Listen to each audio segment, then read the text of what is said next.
What's happening, everybody? Joe for the Joe Wentz Project TV here. We are live right here, right now on May 11th. It is 1:56 p.m., almost 2 o'clock straight up. Hope everybody's having a great day on this beautiful Friday. Today I have special guests Dave, Byron, and Ben Coombs with me on the show. How are y'all doing, man? Hey guys. Doing great, man. Doing great. Awesome, awesome, awesome. We wanted to get Dave on here and talk to him, man, and chat with him and see how he's doing. And thank you, Dave and Ben, both. Thank you for being here. Appreciate it very Thank you much. for having us, man. I Yeah. really appreciate it, man. Always have a Absolutely. blast hanging out on the Joe Wentz Project TV. Thanks, man. I appreciate that very much. What tell me, Dave, how did you get started with guitar, and then what made you move to Florida and start playing these gigs that you're doing and everything? Well, I started playing in 1974. I was 11 years old. Prior to that, my folks got me a drum set, but we live in an apartment complex, and drums in an apartment complex doesn't go well at all. So that ended my drumming career. And then I'd take lessons in grade school, and I would have lessons on a Thursday. Actually, me and my sister would take the lessons, and we'd be able to bring the guitar home on Thursday, and we'd have to bring it back on Monday. And I don't know what it was. It just something just clicked. And it's probably because at that time, guitar music, was very much in its, I don't want to say its infancy, but it was at its creative point. We're coming out of the 60s. It's 1974. You know how each decade kind of spills into the next decade. Right. So all that was going on. And there was all this music from all these different styles going on, and it's just something that intrigued me. And it didn't necessarily seem like it was difficult for me to learn. It was kind of bizarre. Nice. It Nice. seemed Awesome. like it Yeah. was easy from the get-go. And I think, you know yeah, like when you say the 70s, that was the decade that really defined guitar. The yeah. artists were in control of the music, Yeah. really for the first time, with these, I don't want to say unlimited studio time and budget, but yeah, if it took you 8 months to record an album, it took you 8 months to record an album, Exactly. Yeah. and And there not was not 8 days. no, not 8 days. Not 8 days. Yeah. And it was just music was at its creative point. And if you notice, not all the guitar players were trying to sound like each other. Everyone had their own individual Yeah. sound. Yeah. And I think that's what made it really special. Yep. Now, how I got moving down here to Florida. Originally, my wife and I are from Chicago. Um, we just got down here. We've been down here 9 months. And what happened was up in Illinois is a lot of people say, well, gee, Dave, is it because of the cold weather? Well, you live if like you, Ben, you live in Canada, you're used to cold weather, so that's not really Yeah. the issue. Yeah. What happened was Illinois could not pass their budget, and we were averaging about 150 shows a year, and through Illinois, and then we were also traveling cross country, and a couple times we were in Europe, and a couple times we were up in Canada, but doing private shows. Sure. Um, so what happened was we teamed up within the shows we had. We teamed up with this vocalist. Her name was Renee Hines, great singer, and it was interesting. She wanted to do a Carpenters tribute. I said, okay, well, why not, right? So it was a challenge, and we were doing the Carpenters tribute. And what happened was we were getting really successful with those shows. I mean, there was at one point we were one show we were making like $6,000. Wow. Another show we were making like Wow. 4,000. It was in the thousands. It was starting to climb. But what happened was when Illinois could not pass their budget, all the places that were hiring the musicians, they started to hit a panic button because they were worried about, okay, what's going to happen with the budget and what's going to happen with our taxes.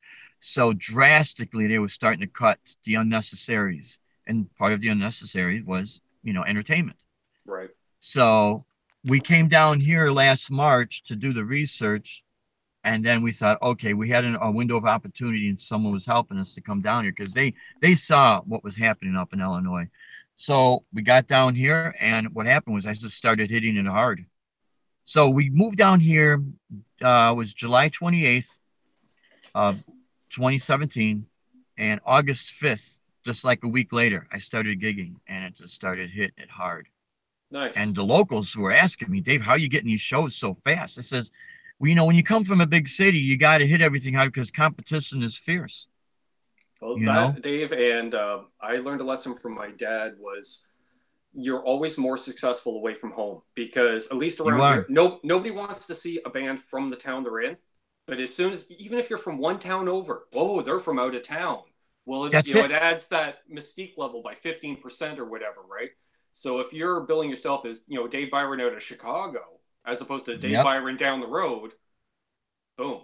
Yeah. It, Yeah. I it's true. It totally, is so yeah. true. Yeah. And like you said, Ben, you could be in the next town over, and because you're from out of town, it's like a Yep. big deal, you know? Yep.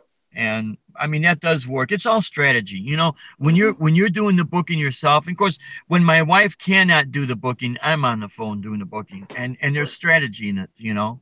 Yeah. Um, and but I'll tell you what. Here's the great thing with YouTube. It is absolutely the new platform. If a musician never wants to gig or never had the chance to gig, here's the plus with YouTube. You don't have to drag your equipment out. When you're done with the gig, you're tired. Guess what? You got to pack up, and then if you got to drive 3 or 4 hours, you're just wore out.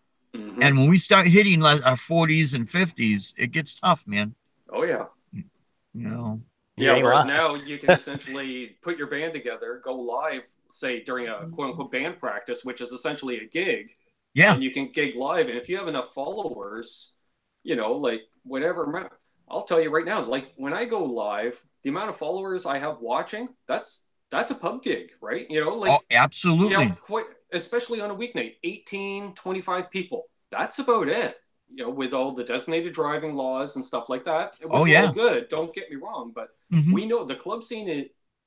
People don't even think about going out to a club on Friday night anymore to No, see they don't. live entertainment. It's just not in their thought process. But we still have that core 20 to 50 on a good night come out and they have a great time. They get up and they dance. But like I say, you got to hustle it. You got to hustle it. And you're absolutely right. It's a totally different time. And okay, so I see these videos with people saying guitar is dead or this, that, and the other. And I know what they're referring to, the scene, the metal scene, like it used to be. Okay, to a certain degree, I could say, yeah, it's just the same thing happened with the big band era when rock and roll came out, you Mm-hmm. know. So every genre has its time. But when I was teaching up in Illinois, I had a couple of students, but one in particular, I had quite a few students, but one in particular, she was only 19 years old. She would tell me she was born at the wrong era because she loved 80s metal. Yeah. And you know, so her and her friends would like to go out. We used to have all ages shows. I don't know if you guys had Oh, any of yeah. that. Yeah. Yeah. And what was Indie really cool, shows. yeah, Yep. yeah, that was really cool with that. It just opened up the doors for a lot of young folks who are getting into this Mm-hmm. for the first time, and they just want to go out and play. And we would always have those bands come and play with us, give them an opportunity, Oh, because sure. I really believe in fairness, because I had so many times those doors closed in my face because for whatever reason, all the bias, and it's sad that that happens, but that's a reality. We were That's why I doing like your those. statement. Yeah, we Sorry were about doing that, Ben. those up until like 3 or 4 years ago. We call them indie shows, because it Yeah. largely grew to a punk rock community where you rent a Lions Club or a Kiwanis Club or something like that, Hmm. and somebody brings a PA and it's, somebody works the door, $5 a head. Each band gets a buck, one of the $5 type thing for gas. You're lucky to make gas money, and that's Right. fine. And if you want to make a bit of coin, you make your own merch and you have your merch table set up. And literally, it was interesting because you can tell when life, let's say, quote unquote, gets in the way, Yeah. because it was all bands it was like guys like myself, late 30s, early 40s, and then you had teenagers playing. Yeah. They're some of them, and for many of them, it was their first gig, and they're just thinking, "This is awesome." That I'm playing with you guys. My dad members hanging out with you 20 years ago or something like that. But you had nobody from the age of 25 to 35 because they're at home with young kids and stuff like that. And that's fine. Exactly. But then a lot of them will get back out because, they're like, you know what? The kids are old enough. Get a babysitter. Hey, do you want to Yep. go out to a punk rock show? And the wife's like, man, I haven't been to a punk show in 20 years. And they come out and they have a Exactly. blast.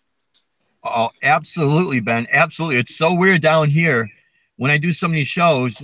and I start busting out some of the metal, and there's a guy like 65 years old, between 65 and 70 years old, and I start playing Iron Maiden's The Trooper or something. He's like, yeah, that rocks, you know, because these people don't want to get old.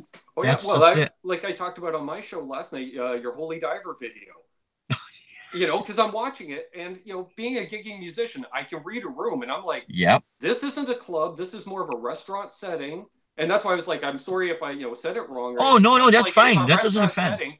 And I'm like, and I heard the organ music, and I'm thinking, dude, you're not going to go there, are you? Yeah. And then you went there, but you could hear those 3 or 4 guys just scream out because they're like, yeah. And I'm like, Dave can read a room. And, you know, and those are the people that wanted to yell out because they felt like, should I or shouldn't I? And actually, it was at AmVets 81. So it's, you know, the Veterans Place and that. And when I was done playing it, and when I was, you know, done with the night, I had people requesting Van Halen. I had everything. And, you know, I had a table close to me, you know, people like, I want to say the lady, she might have been in her 80s, right? Mm-hmm. So I did a couple acoustic numbers, and I did Stairway to Heaven and all that. I figure, okay, I'm going to play something for this lady because she gives me the impression that she doesn't like this. So I'll play her this. And what I played for her was Barbra Streisand, The Way We Were, on classical guitar.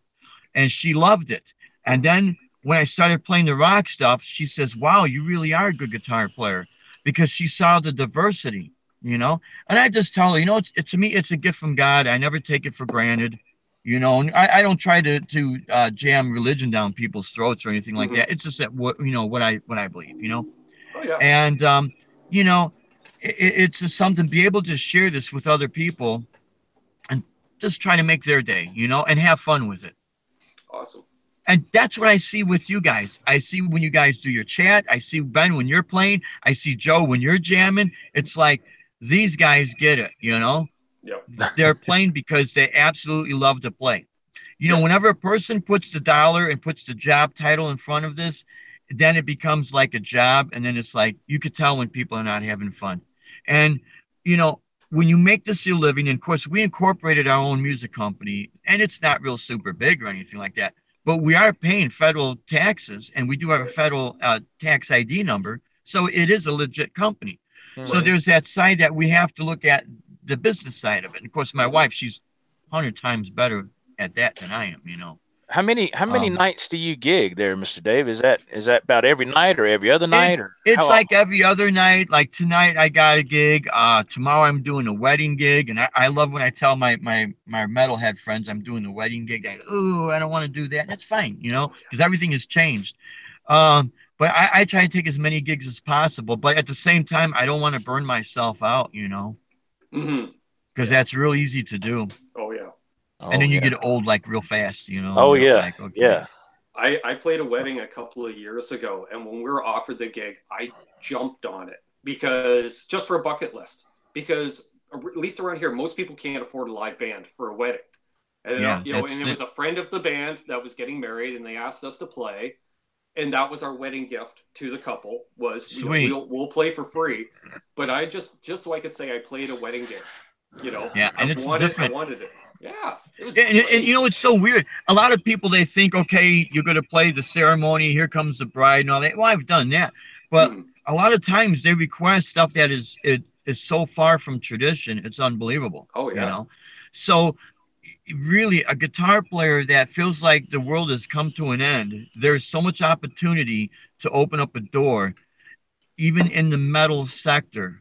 You just have to be creative, you know, maybe bring the volume down, because I'm telling you, there's a lot of people that, boy, they'll have that suit and tie on from Joseph A. Bank. They got the hair slicked back, and they're the manager of the of the public.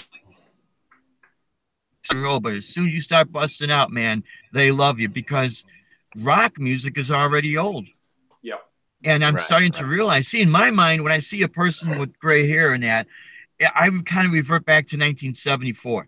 Yeah. When you would never want to hear that evil guitar music, you know, but time has gone past. Yeah. And now it's acceptable, you know. Yeah, the hippies are in their 70s now. So the hippies are in their 70s. And it's interesting, the hippies that had the trip tent and they were on dope and everything else, now they're CEOs. They are part of the Did we lose Dave? I think he froze up a little bit or something. There you go. There, Dave? Okay. Did I freeze up? Yep, I'm here. Yep. Yeah, you froze up for a sec. Sorry Joe, about we've that, been guys. ignoring the chat there. Sorry about that, questions guys. from the chat? Let me give a shout out to people in the chat, man, because I like to Absolutely. recognize the people that take the time to drop in. So just let me do this real quick, please. We got Judd Lofthouse is in the house. Hey, Judd. Hey, Judd. Miss Sonia, she's here. Hey, Sonia. Johnny Bean. Johnny Bean. Hey, Johnny Bean. Yeah. Matthew Stewart is here. Cool. Dry Heat 480. The man. JJ's House of Jams. All the way from Yeah, Cali. JJ. And JJ. Mr. Bruce is here. Mr. BHP. Bruce. Mr. JJ Collins. All right, JJ Collins. Let's see. Sean Zimmerman is here. Sean. Let's see. Who else do we have? We got Mr. Jim Guidry was in the house here as well. Jim. Awesome. And let's see. I'm going through these here. So, okay, I think right now, I got everybody so far. So thank you for being here, everybody. Appreciate it. Yeah. Thank you very much. There's Center. Center just popped in. Center. What's up, buddy? Center just popped in. How are you there, Center? How you doing, man? Hope you're doing well. And right. And if a few of these cats, I recognize a bunch of the names in the chat. If they're new coming over to Joe's channel, give them a subscribe down below. Yeah, and a give thumbs Joe up, of course. Thank you. Absolutely. Subscribe to both Joe and Ben. They're good guys, man. Yeah. And Can't Dave go too, wrong. because every time Dave uploads a video, I notice he's got 5 more subscribers. I appreciate that. Yeah. Awesome. And I'm gonna get, you know what I gotta do, guys? I gotta have, like, when I do my videos behind me, like a little screen or a little blackboard or something. Have everyone's names. You know what I mean? Yeah. So when they're watching, they're just gonna see everyone's names and they could just hit subscribe. You know. Well, it's like on my channel. If you click on my channel, like especially on like a PC or like a desktop computer, you'll see there's 3 featured channels on my page, and it's Joe Wentz, Johnny Bean, and our metal stage. Yeah. Awesome. Yeah. Awesome. Yeah. So that way, it's Always those give 3. Yeah, absolutely. Always give credit to where credit's due, because again, Joe is the first person I did the live chat to, and Ben, you're the second person. And you know what, Ben? I really honor and respect what you had said when I think I asked something about doing an interview with you, and you say, well, okay, well, I'm not too sure, because, I didn't need to know who you are first. I totally respect that, because there's a lot of people out there that they might take things personal, and you can't. Yeah. But you gotta did you understand. notice as soon as you said I met you through Joe Wentz, I'm like, oh, cool. Yep, no problem. Yeah, absolutely. You dropped the right name at the door, Dave. I guess I did, man. I guess I did. Yep. Crazy. Here's your backstage pass. What? Hey. What? Now, I would like to know this. When you're doing your gigs here, man, what is your go-to guitar that you take on doing your gigs here? Do you have a couple, or is there just that? I have a couple. Okay. Right now I have a couple, and the Blue Ibanez that I actually found in the dumpster, which is so bizarre. Oh my God. That's my throw around Strat. I love that guitar. It's super reliable. And then the guitar that kind of looks like a Paul Reed Smith. That guitar is a 1988 Gibson Epiphone Spotlight guitar. It's known as the lawsuit guitar because it looks just like a Paul Reed Smith. It feels very comfortable to me and that. But there are times I've taken out my Gibson, my Les Paul. I also have a white Epiphone Les Paul I'll take out. But I try not to take out too much stuff because it becomes a big pain. Now for acoustic guitars, I'll use I've got a, I think it's a 2010 Breedlove. Oh, nice. A steel string acoustic. Yeah, real nice guitar. Breedlove. Oh, they're great guitars, man. Super reliable. I love the pinless bridge because if you pop a string, you change the string and you're done, Yeah. I have a Roland GR55 guitar synth I use with that guitar. So if I want to orchestrate things, it works pretty cool. And then I've got my Cordoba nylon string guitar I use a lot, because there's a lot of different styles that I'm playing. Now, the funny thing is, I don't really use guitar amps too much anymore because I'm taking all my tracks and my acoustic guitar, I just run it right through a powered PA speaker. Mm-hmm. Sure. And I'm able to get a really good full range sound out of that, because when you run any type of tracks, whether it's drum tracks or just regular backing tracks, if you run it through a guitar amp, Oh, it no sucks. matter how good the guitar, yeah, because It it's sucks. mid-range. It's just one tone. Well, you it's know? designed, just for guitar frequency. So are you using exactly? Are you using what kind of effects processor are you using to your PA or whatever? I'm using probably the most hated and the most cheapest of them all. I don't want to say most cheapest, but the Digitech RP360 XP. Nothing wrong with that. And I got a Digitech RP1000 right here on the floor that I've used all the 1000's time. awesome. They Digitech makes great products, man. Oh yeah, and they really do.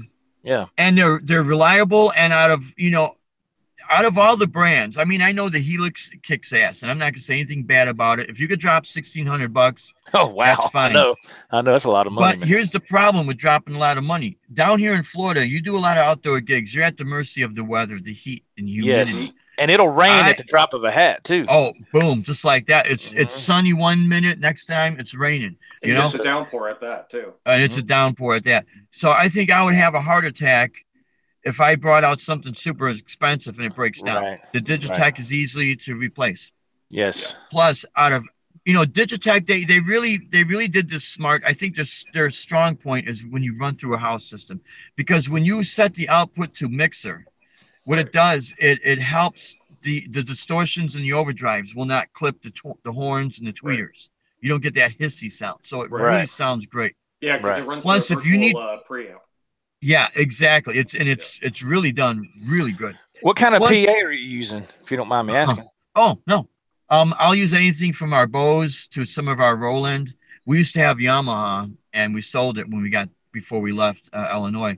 So right now I'm just running through a couple of 12-inch Harbingers, and we got those speakers brand new for like $150. See, it's all how you EQ everything. Yep. Right. That's a trick. And of course, your tone comes from your hands first before anything else, Right.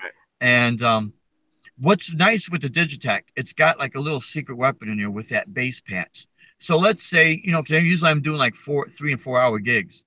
And if I have to improvise something on the fly, I could come up with a rhythm, layer it down in my loop pedal, come back with the bass patch, and it actually sounds and feels like there's a bass guitar. Oh, absolutely. And lay that down. Yeah. And then boom, good to go. And the guitar players and the musicians and the people with the trained ears, they're gonna say, well, that doesn't sound authentic or this and that. That's fine. Yeah. But for 99% of the others, it's fine.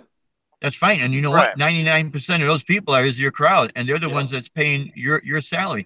And their concern is not if the SM57 is off axis on the 412 cabinet, or if you play A minor 9 flat of the third. Their issue is, my glass is half empty, I better get a drink. Yeah. That's the reality. Yeah. And that's always something I can dance to. That's right. We have a question for Dave. It's from Johnny Bean. He says, Dave, where are you in Florida? I lived in Miami Beach and played 50 shows there. Hey, Brincy Rocks, how are you doing? Hey, man. Right on, guys. He wants to know where you're at in Florida. I'm in North Fort Myers. So I'm mostly gigging in Cape Coral, Pine Island. It's all in Southwest Florida. But I've done stuff in Miami, St. Petersburg. I played at St. Petersburg College and Delray Beach. Very nice. Yeah. Very nice. Yeah. Now, how do you come about with these classical gigs? I've seen some stuff on your Facebook where you're playing like a classical show or something. Yeah. Well, I started doing those, and I've always dabbled in classical guitar, and I started doing those early 2000. And what happened was I started doing these gigs, and then word would start to spread. And part of that is because these people they'd have an event, they'd want to hire me, but they don't want me to play the loud rock music. So, okay, that's fine. So I play the classical guitar, I get hired, right? So then I start doing these gigs, and I'll bring just my nylon string guitar, maybe the looping pedal, and that's it. Next thing you know, they start drinking, and here comes requests. Freebird, Stairway to Heaven. Dude, could you do some Slayer? So then I had to be a little creative on all this. So what I had to do is revert back to the days when some of my stuff was in the pawn shop, because, when you get in a bad relationship, things go south, right? You know what I mean? Oh, yeah. But you always keep that one guitar. Yeah. So you become creative. And there's a guy named Ben Woods. He's gone through this. And he's got the thing called Flametal. Well, what happened was he started that out of necessity because I guess his roommate ripped him off and stole all his electric guitars and his amps and everything. He was left with a nylon string guitar. So he definitely wanted to keep up with his chops and going over the material. And next thing you know, it started to evolve into something that is totally unique. How about that? So that's awesome. That's very cool. And actually, because of that style of music got me the gig over for NATO over in Brussels, Belgium. Oh, nice. And that was really surreal, because here I am, the only guy with long hair, eating in their cafeteria. And I do got some video of the gig. It was at this place called the 3-Star Lounge, but it's all connected with NATO. And I think I would have to get permission to be able to put it up on the internet. Oh yeah, yeah. Because they're real strict. When you top secret stuff there. Oh yeah, man. When you walk in, there's 2 check-in points. Check-in point 1 is outside. The first thing you do is they take your phone, and they check you for cameras and any type of recording device. And then you go through check-in number 2. What is your basic set list like when you're doing a gig like tonight? What are we looking at? 70s and 80s? What? It's kind of like 70s and 80s, and a lot of times, believe it or not, I'll sit there and I'll just totally improvise. I get in that zone, and I could take a chord progression and then run wild with it. And the real secret I learned is just try to play it as elegant as possible, because after a while, people, they don't care if you're doing their favorite song or whatever. They just know it sounds good. Yeah. Right. And I've had people ask requests. I'm sure you guys have too. Sure.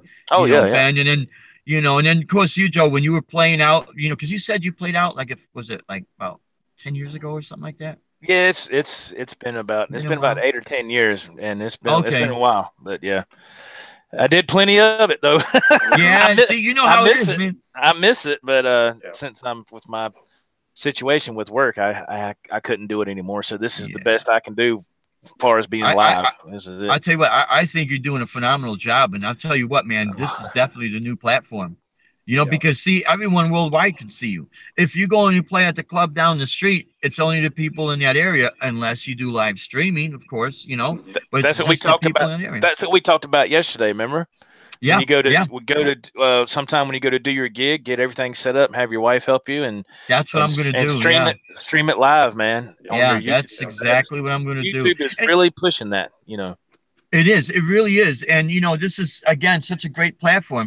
And I started coming up with this idea with doing these real live gigs things, because I noticed there's a lot of product review, and I love all of it. I think it's great. But I started seeing that there's no one showing how it really is out there, including if you make a mistake, including if this happens, because we don't live in a perfect world, Yeah.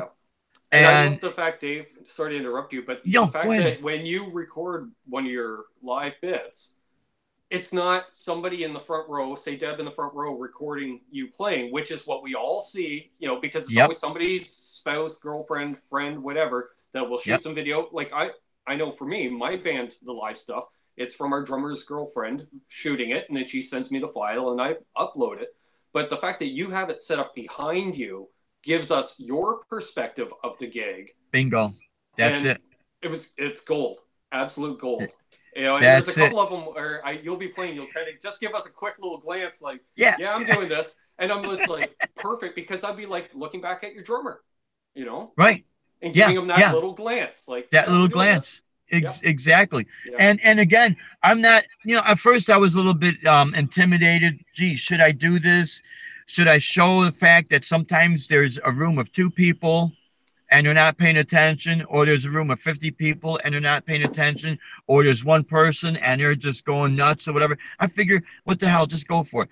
Because if it could help someone out there who is in a similar situation, they start out and they got great expectations and they're going to take over the world. Like when we were younger, we thought, man, we're going to take over the world, and you find out the world's going to take you over, man. You know what I mean? Quick, so too. I thought, right. And so I figure, well, you know what? If it could help someone to let them know that this happens with all of us. Yeah. Everything has changed out there. The reality is it's a saturated market, and that's okay. But we're still able to survive. We're still able to do our gigs. And this gives them that incentive that they're not alone. And the same thing when I said about don't be ashamed if you have to do a day job or anything. What's worse is if you're out in the street And because, you're just so gung-ho on making it, but yet you can't, and you put yourself out in the street. No, that's a problem. Yeah. So I was still fortunate in that. I made a run for it a few years ago. And I was 20 years too late doing it, both for me personally as well as the whole genre, we'll say, right? But I figured go for it. And literally, I had a nice little savings account. I was saving up for a house. I was, live with my parents. And my dad was a gig musician, so he gets it, and they're very supportive. And now that they're getting older, it's kind of, nice that I did stay around the house because they need help. Oh, yeah. And I tried to get my bank account because 2 years later, that down payment on the house was gone. And that's when I had to make that decision. Okay, I'm going to have to pick up at least a part-time day job at that time, which still allowed me to do the 2 to 3 rehearsals a week, gig once or twice a week, and you end up burning yourself out too. Because you're putting a lot of 20, 22-hour days, 24-hour days. Oh, yeah. Oh, yeah. It's not easy. It is not easy. Yeah. I remember I'd work 9 to 5 delivering auto parts, which is not an easy job. No, I'm it's not. Skinny little guitar player, carrying brake rotors all day.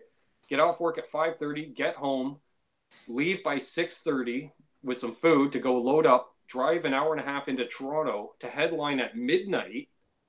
And, but you got to be there at load in for 8 p.m. or whatever. Yep.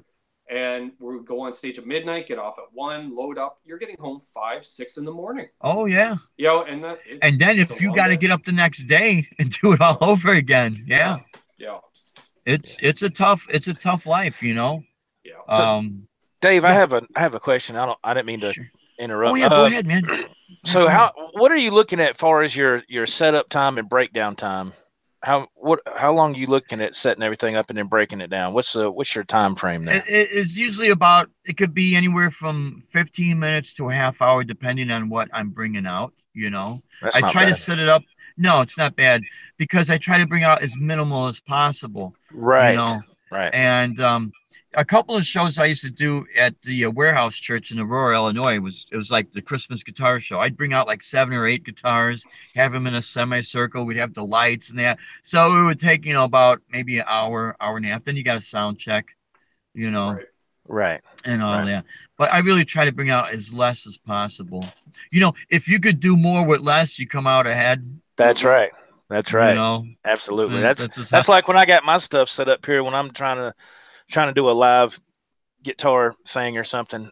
I use 3 pedals, primarily. Sweet. 3 pedals. It's a Vox Wah, and the Blues Driver Boss, and then the EP Booster by Exotic. That's my 3 pedals, and that's it. And a lot of times, believe it or not, I'll just set up and I'll just play through the Black Star Mini Fly. I just play through that. And what sold me on this amp, it's got built-in delay. Yeah, see, it's got built-in delay, and I'm a guy that I love delay and reverb. I try not to overkill it. Sometimes I know I do, but it happens with me too, man. Sometimes I'll set this up and have my phone sitting in front of this little speaker here and go live on YouTube and play and do a live thing, and you can't beat it. This little thing, if nobody's never messed with the Black Star Mini Fly, look into it. I mean, for $60, man, you can't beat it. Nice. It's an amazing little amp. It's amazing. That is awesome. That is totally awesome. We went to my parents, for vacation last week we spent the night. I took my Sterling by Music Man guitar. I had to take a guitar, even though I didn't even play. I didn't, but the options there. Yes, the options there. Thank you. So I took the Sterling by Music Man. I took that little Black Star Mini Fly I just showed you, and I took those 3 pedals. And there you go. You talk about bare minimum, but I'm telling you, man, it works. It works. I'm good. And isn't it something how technology has changed so drastic that gone are the days you got to bring all these Marshall stacks and all that? I mean, I love it, but you don't need all that, man. Yeah. And if you notice, the stages are shrinking because the club owners say, I could cut that stage in half, put more tables in, get more customers in, and to hell with the band because I could hire a DJ. Let me that's the reality. That's it. That's right. Let me touch on a couple of comments here, guys. I don't want to leave the people out because they took the time to join. And thank you everybody again for being here so much to absolutely, guys, to watch this stream with my my great friends Ben and Dave. Two great guys, two great musicians. Subscribe to their channel if you haven't yet. Give them a subscribe, and you'll be very satisfied. We got Super Enthused makes a comment, and I believe it's a she. Her picture is a female, so says I used to play in bands and toured the U.S. several times. It was really fun times. We toured in a car, a 3-piece indie band. Wow, how about that? That is so cool. That's cool, man. Let's see. We got. She also chimed in with another comment. I just focus on my YouTube channel as a creative outlet. There you go. That's what Dave Byron was just talking about. This platform with YouTube nowadays is your best bet to spread your creativity to a lot of people, and you can just be in your room. You know, my little jam room here. We got JJ's House of Jam says, I just uploaded some footage from my touring days. Nice. I'm going to post hours and hours of footage of what it took to be a working touring band from back in the day. That'd be really cool to see, man. Awesome. Yeah, we were talking about that when he was on my channel. If you guys, what was that, about a week ago? Yeah, about a week ago, yeah. Yeah, check it out. And I don't know, I can't remember because we hung out off air quite a while afterwards. I think we were on for another 2 hours talking. Sweet. Well, we went from 8:30 to 10:30. That's right. And then we finally all disconnected a little after midnight because I had to go to bed. And wow. He was telling me some stories, and yeah, JJ, he was right on that cusp. I'll just say, you know, like if a couple of chips had fallen another way, he'd still be played on the radio today. Wow. Like seriously. Yeah. That's awesome. That's awesome. So Dave, before you came to Florida, before you moved to Florida, I might have asked you this before. If I did, I'm sorry. But were you you were in a band, correct? Oh yeah, we were. Well, actually, this is what happened. The first, it's been a lot of bands, but the first couple bands I was in the late '99, early 2000s. The first band was called Arch Enemy, but they had to change their name because of the band Arch Enemy. Oh. So they had to change it to Shadow Lord. So we were doing all these. I was booking the band. I was going to school at night for HVAC, and I was working full time. And we were doing the gigs. And a couple of times we were like right on that edge of getting some interest. Right. Then after that disbanded, and then the singer from that band, we formed a band called Legend, and we were doing a lot of stuff with Legend. That disbanded. The singer was in a band called Ravensthorn. They got signed to Hellion Records in I want to say it was out of Germany. They only had a 1 record deal, and they wanted me to join. And what happened was, sorry about that, guys. No, what happened was, no, that's okay. So hey, Miss Deb. Yeah, that's my wife. Hi, Deb. What's that piece of paper say? Please subscribe to Dave Byron. Yeah, and Ben Coombs and Joe Wentz. You see, that's awesome. Thank you. So, the vocalist, Bill, he lost his guitarist. They were supposed to go back to Germany. And all these gigs, a lot of people don't realize, or they don't understand this. A lot of these gigs now are what's called the buy-on tour. You have to come up with a couple of $1,000 and you buy onto the tour. Pay to play. It was good. Yeah, pay to play. It was going to cost about $5,000 to go back over to Germany. So he sends me the CD. Actually, he gave it to me at Ozfest. My wife and I meet at Ozfest 1999 in Chicago. So we went to every single Ozfest. Wow. So around 2006, I was going to join his band. And actually, I also sent in information to join Trans-Siberian Orchestra because they were looking for a guitarist. Awesome. And I guess Nick Skolnick, or Alex Skolnick, was going to leave. Oh, sorry about that, guys. Deb's getting some sort of a phone call. She's just ignored. Anyways, Alex Skolnick. Alex Skolnick, yeah. And I guess Testament did not go back on tour, and then that kind of cut that one off there, So I was going to do this gig with Ravensthorn. They couldn't come up with the money. They got into a heated argument over a photo, who's going to put the photo on the internet. They gave me like 2 weeks to learn the songs. I was going over the songs, and, it's in one of those situations that Hello? that should have never happened, and it happened. And again, it's because of personalities. Right. The thing is, so why I got stuck doing like the solo gigs. I used to do guitar clinics, and I figured, well, people are kind of getting into this, so why don't I just advertise it as a guitar show, as opposed to it's a band. It's just a guitar show like any other show, Sure. And then it became easier and easier for my wife and I to do the cross country road shows because it's just her and I. And then when we went over to Europe, it became easy because when you got a full band, I don't know. Sorry about what's going on with this, guys. Anyways, sorry about that. So when when you start booking, I know this is hilarious, man.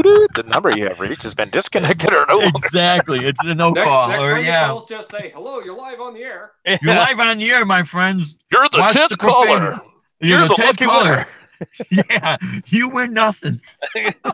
You win a goldfish. That's it. Uh-oh. there Are you you go. kidding me? So yeah. So anyways, what had happened was, I know this is hilarious. I love it. So that's how we started doing our solo shows, because it was easier to manage and we were starting to turn a profit. And I can only give ballpark figures only because it's my wife, she's very private with the funds. But I mean, we were getting close to 6 figures just with our music, just our own instrumental guitar music. Wow. A style of music that people would say would never sell. Right. And then we all know that the economy crashed, and we Right. had to just kind of pick up the pieces and that. Sure. So, But what about? Yeah. But now now that you're in Florida, you've been here for 9 months. What is your feeling about being in Florida? Do you think that you're going to be here for a while? Do you think you might go somewhere else, or is this home? Is this home? I think right now this is home, because right now, especially in the area that we live at, it's experiencing a growth. Cape Coral is growing. Fort Myers is growing. There's a lot of apartment complexes being built. There's a lot of housing being built, and there's a lot of jobs. Because see, Florida is a no state income tax. Right. So it makes it real easy and for a business to come on down and open up shop. And you have millions of baby boomers retiring that are looking to relocate to everyone's Florida. retiring. Everybody Yeah. goes to Florida, yeah. Everyone goes, yeah. Well, they say it's about, on average, about 1,000 people a month relocated or something to that effect. Oh, easy. And that's in Yeah. the entire state of Florida, Right. Yeah. Wow. And of course, with the weather being nice. Now, I'll tell you what, the hurricane, that scared the crap out of us, man. Because I bet so. I bet so. Yeah. So I was only able to take a few guitars with me, and everything else I had to leave at the mercy of the hurricane, and nothing really happened. Well, that's Nice. great. So- That's awesome. That's awesome. And there was a couple of phone calls, but I just had to ignore. Sorry about that, guys. No, We're it's being okay. interrupted. Hey, this has got to be like a sitcom. You know what I mean? Oh, yeah. You can't make this stuff up. My phone is still on Bluetooth. Oh, And I was wondering, why is the phone not going through? You're hanging up on I'm me. hanging up on you. Sorry, Deb. Sorry, guys. Yeah. See, this is the real world we live in, man. There's no It's editing or unscripted. anything. This is Unscripted. reality TV right This here. is right? this is this is live as you can get, the real as you As can get. live right as you could get, man. Yeah. Anything could Absolutely. happen. Absolutely, man. I tell you what, let me. Do y'all want to keep going, or do you want to wrap it up, or do you want to We keep could, going? how do you? Yeah, we could keep going just for a couple of minutes if you have any more questions, or if the audience or. Okay, we yeah, can I only didn't go a want- couple more minutes. Yeah, because Yeah, I gotta don't start like get to push it too far because I know. Yeah, it's- that's what I like about you, Joe. Yeah, it's there's a little bit of a time. Right. Yeah, and plus, pretty soon my wife's going to be back, and I got to help her do some things. She went to go Oh. pick up some stuff, and I have to help her. But Yeah. but yeah, man. So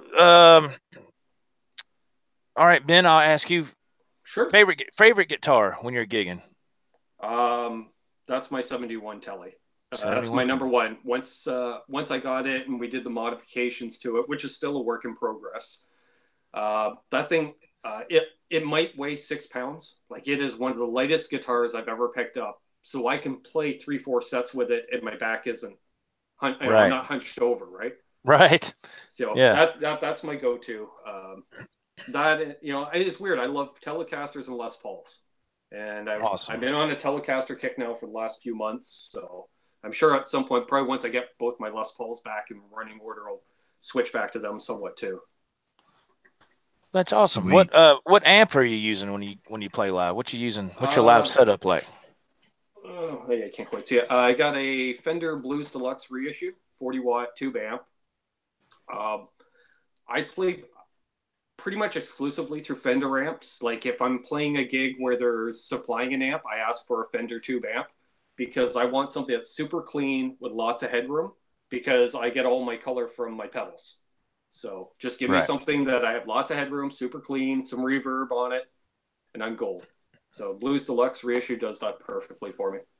Right. Awesome deal, man. Awesome. Yeah. And your favorite guitar to gig with, Mr. Byron, you said was was it the Epiphone, just like the PRS or something? Yeah, it's American-made Gibson Epiphone. Cool. It's about 30 years old, something like that, and it's got the coil tapping. It's just really comfortable. But I do like my Ibanez because, when I'm playing more of the heavier stuff, the more exciting stuff, I got my strap bolted on so I could toss the guitar around. Yeah, I saw you do that in one of those videos. Yeah, it's yeah. Like, look out, Dave. But here, you get rope burns on your neck, man. That's the shit, and it's like, okay, get tired of that. Yeah. Tell me how you got the Ibanez out of the dumpster. What happened with that? How did that come about? Yeah, I was throwing some garbage out. Yeah, it is so unreal. And the night before, I was looking at my catalog, my Sweetwater catalog, looking at some of the Ibanez RG series. I'm like, yeah, I do like those guitars. I used to have one back in the 90s, and I got rid of it. So the next day, I go to throw some garbage out, and it was just like a little bit of a drizzle. And on top of some garbage bags was 3 guitars. One of them was that Ibanez. I'm thinking, you got to be kidding me. So the only thing I could think of is that the guy was helping a damsel in distress, giving her the Heimlich maneuver, and the wife found out, and there goes revenge. Okay. Because even if a girl plays guitar, she's not going to throw it out. Right. And if a guy wants to get rid of it, he'll take it to, maybe Guitar Center or the pawn shop or something. He's just not going to throw it out. Yeah, that's what I thought. I said there had to be some kind of foul play somewhere. I think that's what happened. Yeah. Somebody wasn't happy in paradise. No, something wasn't happy in paradise. But I do agree with you, Ben, with the Fender amps, man. They just have such a unique sound. Yeah. They really do. Yeah. They're awesome. I love Fender amps, man. Yeah. They're fantastic. And that katana you have, Joe, that thing smokes, man. Oh, yes, that katana 100-watt head is awesome, man. If nobody's tried it, I'd highly suggest, man, give it a test run.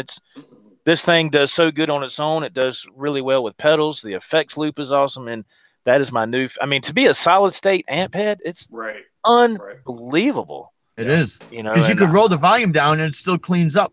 Like a tube amp. And you got you got this. This is what blows my mind. You got a 1/2 watt, 50 watts, and 100 watts.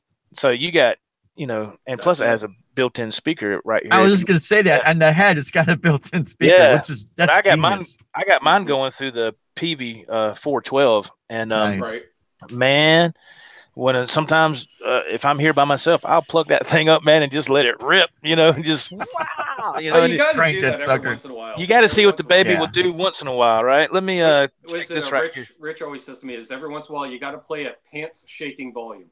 Absolutely. That's it, man. That's it. It says, let's see. Sonia chimes in, says, Ben's pedal board looks heavy enough to carry all by itself. Yeah, it weighs, I don't know what it weighs exactly, but I bet you it's a good 30, 40 pounds. Oh, yeah. Super Enthused chimes in. She says, yep, I'm a lifelong Floridian, and I've watched it become more and more crowded year after year. People love coming here, and I don't blame them. Sure. Yeah, it is nice, man. It's nice. It's very nice. Great. Brentsy Rock says Black Star rocks too. That's right. The only Black Star product I got, Mr. Brent, as you know, is the mini Black Star Mini Fly. And man, I'm gonna tell you, that is a great little amp to warm up with. I love it, you know. But yeah, I've never once heard you go live, Joe, and have a poor tone. oh, thank you, man. Yeah, appreciate it, man. It's You know, I think I have. You dial in different tones for different stuff, but every time I'm like, yeah, like you don't go live until it's dialed in. Yeah, I like to change it up sometimes, man, because you know, you guys know as well as everybody else, when you're a guitar player, you're always chasing tone. You know, always. I've always got those few favorite tones that I really love to use, and I'll go back and forth. Yeah. And then sometimes I'll start experimenting too, and I'm like, oh, that's cool, you know. Well, it's like on that current pedal board. I don't know if you've seen it yet, Joe, but I've got, I don't know, 5, 6 overdrives on there. Oh, wow. Playing in a cover band, you know, we got a 4-piece band. Rich could sit on the same tone all night. We'll say, yo, he's got his sound, and that's it all night. Larry's on bass. He sounds the same regardless of what amp he plays through. It sounds like Larry. Whereas if I change it up and use half a dozen different tones throughout the night, that's all it takes to totally change the sound of the band. Oh, yeah. So, you know, and then you get the people like they're having a couple of pints and they're like, wow, these guys are like a jukebox. Like they sound like the various bands. You know? That's right. Exactly. Man. What is the famous? Right. What's the famous saying that I've always heard? The more they drink, the better you'll sound. You know? Yeah, that's what I always tell people. I'm like, drink up, folks. The more you drink, the better you sound. I ain't lying. That's it, man. That's the bar's having specials right now. $1 a beer. Get it right. I mean, get it while it lasts, my friends. Get it while the keg is still full. Oh man, but but again, I miss playing live. But then again, since thanks to YouTube and thanks to live streaming, I can do it here. And Dave, you made that perfect point. You read my mind. You don't have to lug any equipment nowhere. You can set everything up. And if you just do a little bit of homework, you can set stuff up using your smartphone, go directly into there, and you'll have a killer guitar sound, audio, and everything. And it's like, you can't beat that, man. You can't beat that. I mean, it's like, wow, man, you know. Exactly. And I really think whoever people who feel that it's the end of an era, it's really the beginning of a new era. Yeah. And it's the time to jump on the bandwagon, so to speak, and take advantage of it.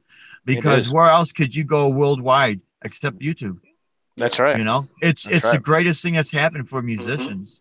Oh yeah. You know, that's right. I love it. Absolutely. I love it. All right. I'm going to get ready to wrap this up, guys. I want to remind people to please check the links below in this video. There'll be links for merchandise, social media, T-shirts. If you are interested in getting a T-shirt, we got all kind of different shapes, sizes, colors. Order one today, shipped to your door, whatever you like. Shipped to your door worldwide, all kind of colors, shapes, sizes. You'll see the links below for that. Mr. Byron, please go ahead and plug your YouTube channel as well, and Ben too. Yeah, so go ahead. Absolutely, guys. If you're interested in finding out more about live gigs, just as they're happening, and I'm going to also start spotlighting unsigned guitarists, which means all you guys. So when I get all this worked out with the internet and everything, I'll be interviewing. I'll start with you two guys first, man. I appreciate it. You're my tech gurus. But yeah, just go ahead and subscribe to our channel, and we'll definitely do the same. And subscribe to Joe and Ben, man, and everyone else out there. And your YouTube channel is just Dave Byron, is that correct? Yeah, Dave Byron or Dave Byron Music. If you just type in Dave Byron, now you might see the guy from Uriah Heep, but you'll see my videos as well. So, okay. Hey, subscribe to both of them. Uriah Heep's a good band. Great band, yeah. So all right, Ben, go ahead and plug your channel, brother. What you got going on? Yeah, my channel again is just my name, Ben Coombs. We do a weekly show Thursday nights at 8 p.m. Eastern called Canucks with Guitars. Myself and my co-host Richard Shanahan. We got some gear reviews up. There's some live footage of our band that we have together. I also go live Sunday afternoons, sometimes Sunday in the evening, depending on what guests I have on. I go live during the week, during my lunch hours on occasion, and it's just general gear chat, or we'll play some music and just a hangout. I always say it's a channel started by one of the guys in the chat for the rest of the guys in the chat, and it's growing every day, and there's all kinds of... I saw today, I've got 80 videos up, and I've only been ongoing since mid-January, I'm already up to 80 Wow, videos. That's great. fantastic. That's awesome, man. That is fantastic. Okay. Thank you guys for being here. Mr. Dave Byron from Fort Thank you so Myers, much, Florida, guys. and Mr. Ben Coombs from Canada.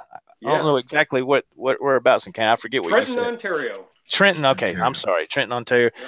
Thank you guys for being here from both ends of the spectrum. My name is Joe. This is my channel, the Joe Wentz Project TV. Thank you most of all for being here. Please subscribe. If you're watching on the replay, hit that Give us one of subscribe these. button.